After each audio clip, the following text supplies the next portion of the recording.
In another unfolding story, a self-proclaimed white supremacist is facing firearm and drug charges, with more charges expected.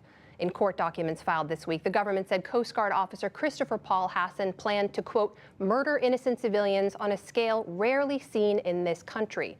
Prosecutors say he was plotting to kill prominent journalists and Democratic politicians, among others, with the intention of sparking a race war.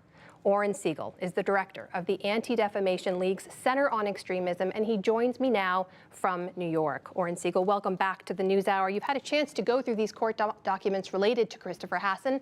Help us understand, how much of a threat did he actually pose? Well, you know, the court documents outline somebody who clearly had fantasies of violence, whether it was, you know, putting biological weapons in the food supply, whether it's, you know, killing everybody on Earth. He's somebody who was creating a traitors list of liberal politicians, of newscasters, and also was self-defining himself as a white supremacist who wanted to create a white nation.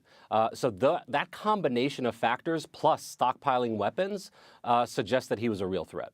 We saw, as you noted, pictures of that cache of weapons, over 15 firearms, over 1,000 rounds of ammunition. I want to ask you about that list, though, because a number of those names are very prominent Democratic leaders, some media personalities, Nancy Pelosi, Senators Blumenthal, Gillibrand, Warren, Booker, and others.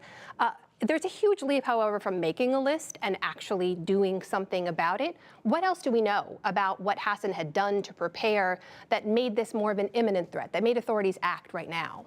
Well, again, I mean, here's somebody who was influenced by another extremist out in Norway, Anders Breivik. And, you know, that individual wrote a 1,000-page manifesto, which Hasson appeared to have read carefully. Indeed, he actually apparently bought steroids, as is sort of outlined in Breivik's manifesto, to beef himself up. Again, the stockpiling of weapons, the Google searches on where some of these politicians live, these are all indications of somebody who may have been willing to act.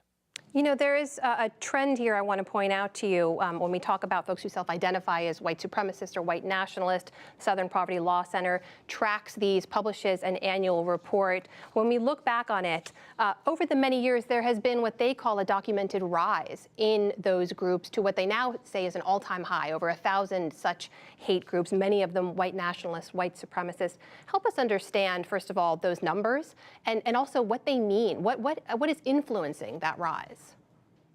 Well, I think some of the critical numbers, and this is what we have at ADL, is extremist-related murders. And when you look at the past 10 years in this country, 73% of extremist-related murders in this country have been carried out by right-wing extremists, and the majority of those by white supremacists. So we're talking over 427 people killed by extremists. At the same time, you do see an increase in other white supremacist activities. So whether it's flyering, putting, you know, white supremacist banners, stickers, and flyers around the country, ADL, we have tracked a 500% increase from 2017 to 18.